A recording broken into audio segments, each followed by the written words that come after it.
how to prevent fraud, increase income, and create an honest organizational culture.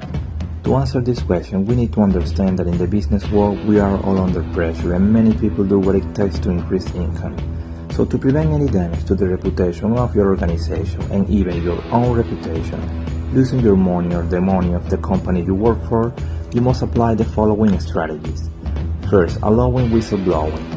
Having whistleblowing procedures to reduce fraud is essential because whistleblowers know the organization from the inside. They know the day-to-day procedures and they can alert any wrongdoing from the beginning. In other words, prevention is the first step to reduce fraud because auditings alone are not enough. They usually detect frauds after they are committed and we need to protect the company in advance. Second, paying attention to warning signals. There are warning signals which should be taken into account from the first moment they are noticed.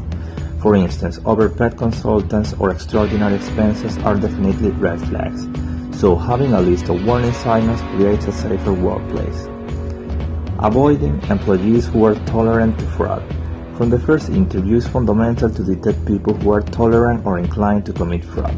It seems obvious, but we frequently find narcissist people who lack empathy in any organization. So detecting unusual personalities from the beginning makes the difference financially.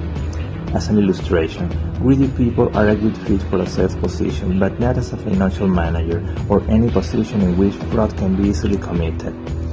The next point is using moral reminders.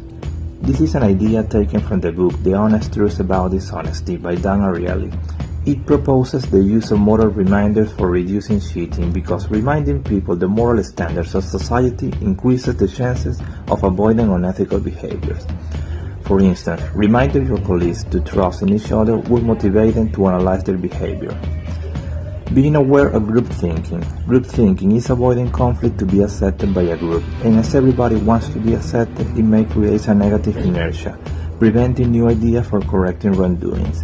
In fact, if everybody thinks the same way, there will be no creativity at all. So, you must create a cordial environment for speaking and make clear that nobody will be judged for expressing themselves. Finally, start thinking like a fraudster. Thinking like a fraudster allows you to detect the weaknesses of your organization before anyone else.